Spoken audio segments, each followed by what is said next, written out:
ଆପଣଙ୍କ ପ୍ରିୟ ଅଭିନେତା ସାଗର ମହାନ୍ତିଙ୍କ ରିସେପସନ୍ ପାର୍ଟି। ତେବେ ଦର୍ଶକ ବନ୍ଧୁ ବାହାଘର ପରେ ସରିଯାଇଛି ଅଭିନେତା ସାଗରଙ୍କର ରିସେପସନ୍ ପାର୍ଟିଟି। ତେବେ ଖୁବ୍ ସୁନ୍ଦର ଭାବେ ହୋଇଥିଲା ଅଭିନେତା ସାଗର ଆଉ ପ୍ରଜ୍ଞାଙ୍କର ରିସେପସନ୍। ତେବେ ରିସେପସନ୍‌କୁ ଅନେକ ସାରା ସାଥୀ କଳାକାରମାନେ ଆସିଥିଲେ ଆଉ ଏଥିସହିତ ବେଶ୍ ଖୁସି ମଧ୍ୟ ରହିଥିଲେ ସାଗର ଆଉ ପ୍ରଜ୍ଞା।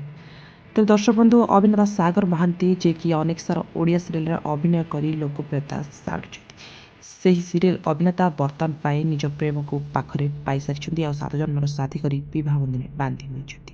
ତେବେ ବାହାଘର ପରେ ତାଙ୍କ ରିସେପସନ୍ ପାର୍ଟିଟି ମଧ୍ୟ ଖୁବ୍ ଜୋରଜାରରେ ହୋଇଥିଲା।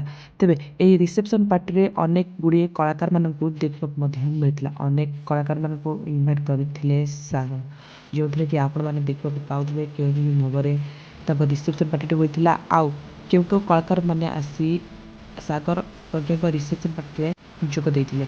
ତେବେ ଦର୍ଶକ ବନ୍ଧୁ ବର୍ତ୍ତମାନ ସମୟରେ ରିଲ୍ ଲାଇଫ୍ ନୁହେଁ ରିଅଲ୍ ଲାଇଫ୍‌ରେ ବିବାହ କରିନେଇଛନ୍ତି ସାଗର।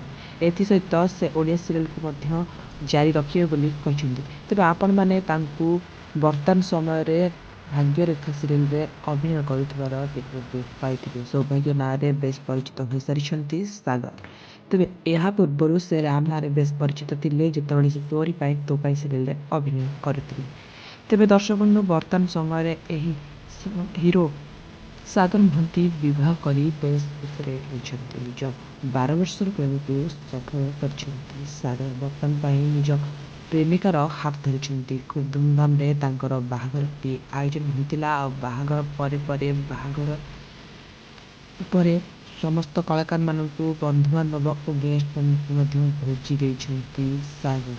ତେବେ ଦର୍ଶକ ବନ୍ଧୁ ଆପଣମାନେ ଦେଖିପାରୁଥିବେ କେଉଁ ଭାବରେ ଧୁମଧାମରେ ତାଙ୍କ ବାହାଘର ଯଦି ସାଗର ଆପଣମାନଙ୍କର ପ୍ରିୟ ହିରୋ ହୋଇଥାନ୍ତି ନିଶ୍ଚିତ ଭାବରେ ଭୋଟ୍ ଦିଅନ୍ତୁ ଆଉ ଆପଣଙ୍କୁ ଏଇ ଭିଡ଼ିଓଟି କିପରି ଲାଗିଲା ନିଶ୍ଚିତ କମେଣ୍ଟ ମାଧ୍ୟମରେ ଜଣାନ୍ତୁ।